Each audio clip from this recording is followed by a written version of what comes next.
आजकल के मतलबी रिश्ते। कहानी शुरू होती है लखनऊ के पुराने मोहल्ले से, जहां एक बुजुर्ग व्यक्ति हरिनाथ मिश्र अकेले रहते हैं। उनकी उम्र 68 साल है।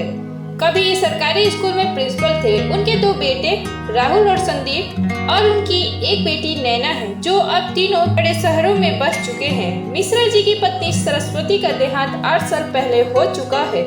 अब वो एक 2 मंजिल मकान में रहते हैं, जिसमें ऊपर किराएदार रहते हैं और नीचे मिश्रा जी अकेले। हर दिन मिश्रा जी सुबह जल्दी उठते हैं, चाय बनाते हैं, अखबार पढ़ते हैं और फिर मंदिर जाकर पूजा करते हैं।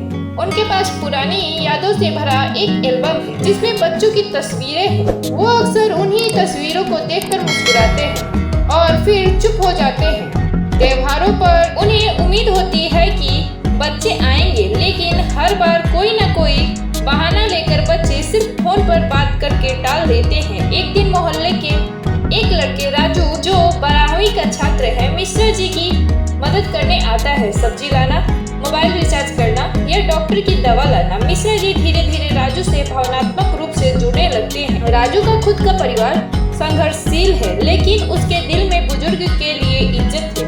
एक दिन अचानक खबर आती है कि मिश्रा जी की तबीयत बहुत बिगड़ गई। राजू पड़ोसियों की मदद से उन्हें अस्पताल ले जाता है। डॉक्टर कहता है दिल का दौरा पड़ा है, देखभाल की जरूरत है। अब मिश्रा जी के बेटे को खबर दी जाती है। दोनों बेटे, जो अब तक कभी नहीं आए, जल्दी जल्दी आते हैं, पर चिंता के साथ नहीं, मकसद के साथ। राहुल और संदीप को अब घर की चिंता सताने लगती है। दोनों आपस में बात करते हैं। पापा की हालत ठीक नहीं, मकान बड़ा है, बेच देंगे तो अच्छा पैसा मिलेगा। नैना भी आती है, लेकिन सिर्फ एक दिन के लिए। ऑफिस में छुट्टी नहीं मिल रही है कहकर लौट जाती है। मिश्रा जी को सब समझ में आ जाता है, लेकिन वो चुप रहते हैं। बच्चे जबरदस्ती पापा से कागजों पर साइन करवाने की कोशिश करते हैं, लेकिन तभी राजू बीच में आता है और मिश्रा जी की इच्छा जानना चाहता है। मिश्रा जी कहते हैं, मैं इस मकान को उस इंसान के नाम करूंगा जो मेरे अकेलेपन में मेरा साथ बना, न कि उन लोगों के नाम जो मतलब के समय आए। बच्चे चौंक जाते हैं। मिश्रा जी वकील को बुलाकर मकान राजू के नाम कर देते हैं, एक शर्त पर। राजू इसे एक वृद्धा आश्रम या समाज सेवी संस्था को दान करेगा, जहां बेसहारा बुजुर्ग को सहारा मिले। बच्चे जब यह सुनते हैं तो उन्हें अपनी गलती का एहसास होता है, लेकिन बहुत देर हो चुकी होती है। मिश्रा जी अब सब रिश्तों से ऊपर उठ चुके होते हैं।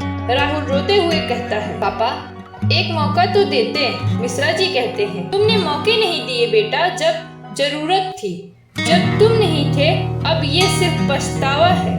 मिश्रा जी कुछ महीनों बाद राजू के साथ एक वृद्धा आश्रम में रहते हैं, जहां वो बुजुर्गों को पढ़ाते हैं, कहानियां सुनाते हैं और जीवन को फिर से जीते हैं। और पीछे छूट जाते हैं वो बच्चे जिनके लिए रिश्ते सिर्फ मतलब से थे।